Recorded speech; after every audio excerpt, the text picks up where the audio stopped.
What do you do if stress is killing your libido? I'm Cathy Bartoli from TheIntimacyDojo.com, and this is Elizabeth Wood from BedEvents.com. Thanks so much for being here, Elizabeth. Oh, it's great. Anytime you want to chat with me, I am game, Cathy. And this is a great question because stress can come in so many different forms. So I'm going to specifically talk about physical stress. Okay. If somebody it's obvious if somebody has a cold, a flu, if someone has recently had some type of surgery and it's like, oh, we haven't been physical for 6 weeks and it's a surgery that really needs like 2 to 3 months to recover, that physical stress can absolutely cause your libido to crash. Yeah. So we really need to be sensitive about those factors that'll come in and put a screeching halt to the libido. And I know there's emotional stress. Perhaps you can talk about some of the emotional stress. Well, certainly, yeah. If we're feeling the physical stress, I think they're kind of a Venn diagram. They overlap the emotional because there's no way to like dissect them. But certainly with physical stress, our bodies just may not be ready for that, and forcing ourselves is the worst thing we can do. Emotional stress is our boss is really angry. We're not sure if we're going to have a job next week. The mortgage hasn't been paid. It's really, really hard to relax and feel sexy and focus on that. I encourage a lot of meditation. I do emotional freedom techniques, whatever it is to help release, because the stress is there. Like we can't control it. We can change our perceptions about it somewhat, but if we're not sure if we're gonna have a job in 2 weeks, that's really scary, and it's like looming there. And it may be that we might want to just if we do some practices to calm down, we still may not want to have sex, but emotional support, physical touch, those are things that can help actually reduce stress. So if you're with a person who's supportive, you can say like, can we cuddle and can we kind of just be with each other? I may or may not change my mind, but I think I don't want to have sex tonight. Having those connections to let yourself feel supported to reduce the stress, and being held if you're sick or what, like obviously if you get the flu, your partner may not want to be all up in your face, but the physical touch, the support, they can help us get through a lot of that, and that's important. And it may be that sex can blow off some of the steam for you. We may just, it's we get to dance with this. We're always figuring out where's the boundary between I'm a no and maybe pushing through would be great for me.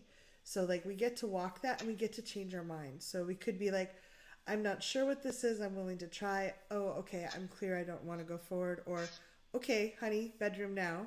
Like we get to walk that and change our mind as we go and figure out what's right for us. But just because libido, not having the desire, the juicy, sexy feeling, that doesn't always mean that sex is not a good choice for us at that time. Sometimes I know I have to, almost always, if I'm not in the mood and someone cuddles me, like a partner that I really enjoy, I'm like, oh, after 20 minutes, like, oh yeah, well maybe. Yeah, and I think that's a really good point because we may not be thinking or we may not be feeling that desire, but the second that arousal mechanism kicks in, it's like, so that our arousal, our bodies may be the things that lead us to feel open and juicy. So I know that we have a big bathtub, getting in the bath to help reduce that stress with my partner. Yeah. Sometimes it's a little difficult because the water gets too cold, but doing things like that will relax you ahead of time, perhaps either solo yoga or partnered yoga, or lay down on the floor and do that meditation, and then go into something where we have some type of sensual arousal. Yeah. And that might override, not forcing, but overriding the sort of notion that we just don't want to do it. Yeah. We may then begin to feel like, oh, this feels really nice. Well, I know that I'm feeling overwhelmed and stressed. For me, it's like when I'm in that space, I'm like, I don't ever want to have sex again. Sex is awful. It's messy. It's noisy. It takes up time. But when I have it, it felt like, oh my God, it feels so good. I feel connected and alive. So again, realizing that what our brains tell us isn't always what our body is needing at the time. And again, never about forcing yourself. it is absolutely okay to say no because you don't want something. But I think that for me, I just have had so much joy when at times when I've said, well, I'm not really in the mood, but let's cuddle and see where it goes. And then just like afterwards, like that was just what I needed. So, Oh, absolutely. yeah, And there's that sweetness that sort of comes with the just, oh, can we cuddle for a little bit? And then, like, I'm flooded with the sweetness and have so much appreciation for whoever's cuddling me yeah, that I kind of see them in a new light. yeah. No, it's wonderful.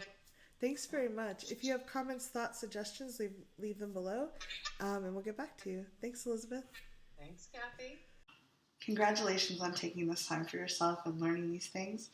If you'd like to follow more of this, you can subscribe to my channel here.